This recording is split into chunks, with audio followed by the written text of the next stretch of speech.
Today's video is on the top 4 foods to improve your brain and mood. If you want to think sharper and clearer, if you want to reduce your risk of developing dementia or Alzheimer's disease, if you want to have a better mood, less anxiety, less depression, and just really be able to thrive in life, you're going to want to focus on these 4 foods. 2 of them are animal-based foods, 2 of them are plant-based foods. The first is wild-caught salmon. Salmon are incredible fish. They actually swim upstream. They're the only fish that I'm aware of that swims upstream and actually can jump up to 8 feet out of the water. Isn't that unbelievable? The amount of energy that fish has to produce to swim against the current and then actually jump 8 feet out of the water is remarkable. And the reason why the salmon are able to do that is they have incredibly strong, resilient, and a wide number of mitochondria. When we look at your brain is one of the most dense areas outside of the reproductive organs. It's the most dense area for mitochondria. Mitochondria produce all the energy in the cells of your body. The healthier the mitochondria are in your brain, the better your mood, the better your ability to think sharply and quickly, and the better your creativity is going to be. And so, what is in wild-caught salmon that gives them this remarkable stress resilience and this ability to produce so much energy? Well, they've got long-chain omega-3 fats, EPA and DHA. They're the richest source of those, and those fats create a lot of fluidity. They keep the environment lower in inflammation, so they reduce inflammation in our body. There's lots of studies that show DHA and EPA, these long-chain fats, reduce inflammation in the brain. On top of that, they really support neurotransmission, so the transmission of neurological information.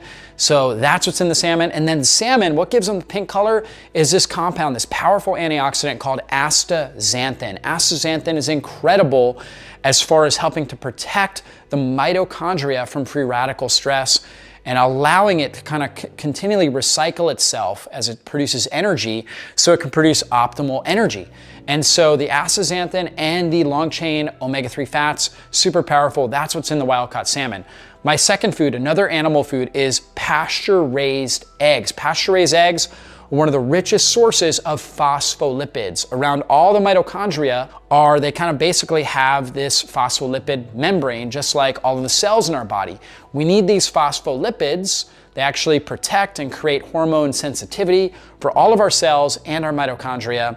And so eggs are one of the best sources for that. Eggs are also a great source of B vitamins. They've got choline in them. They've got fat-soluble vitamin A, retinol, vitamin E, all of our fat-soluble nutrients. So tons of good stuff there in the pasture-raised eggs, in particular in the yolk. The yolk is the most nutrient-dense part of the egg. So wild-caught salmon, pasture-raised eggs. Number 3, this is a plant food, is spirulina. Spirulina is a single-cell algae. It's a blue-green algae, and it's got something called phycocyanin in there. And the phycocyanin is really, really powerful antioxidant. And spirulina is the best natural source of superoxide dismutase.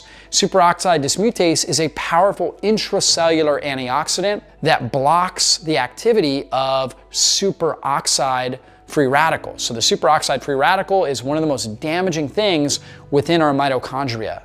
So it causes major stress on the mitochondria and causes mitochondrial dysfunction if it's left uncontrolled. A lot of people are not able to produce enough superoxide dismutase on their own because they have certain genetic polymorphisms that don't allow them to produce optimal amounts. So consuming foods like spirulina that really support SOD production helps blunt that superoxide free radical and allows the mitochondria to function better. So spirulina, go ahead, get some of that. I like the Energy Bits brand, energybits.com. We'll have a link below the video. Use the coupon code Jockers at checkout to save you, I believe, 20% on that order. Spirulina is something I consume every single day, okay? Last but not least, and this will probably be your favorite of all, is gonna be dark chocolate with minimal amount of processing and minimal amount of sugar. Why is chocolate so good? Because chocolate is rich in theobromide. It's also rich in something called PEAs, phenylalanines, which actually help support dopamine and serotonin production. So it's got direct precursors to help support some of these key neurotransmitters. when you eat dark chocolate, it actually boosts your endorphins. And so you actually feel good. Endorphins make you feel good, helps optimize your dopamine and your serotonin levels. So you feel good. You can also feel driven as well and ready to go out and accomplish your goals. So having a small amount of dark chocolate is really good. If you do too much chocolate, it can overwhelm your system, right? And actually cause more of a dopamine serotonin deficiency where you're more dependent upon it. Some people notice that they get a kind of not quite as much of an addiction as sugar, but some people can have somewhat of an addiction to chocolate. So have it in small amounts, right? Without the sugar, and chocolate is also a rich source of magnesium, which is great for the brain, great for helping calm your brain, calm anxiety, calm depression, and allow you to really thrive. So those are our 4 foods: wild-caught salmon, pasture-raised eggs, spirulina, and dark chocolate without the sugar.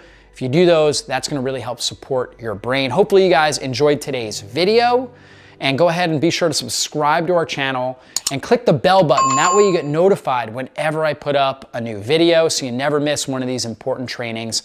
Thanks so much for doing that. Thank you for being a part of our community, and we'll see you in a future video.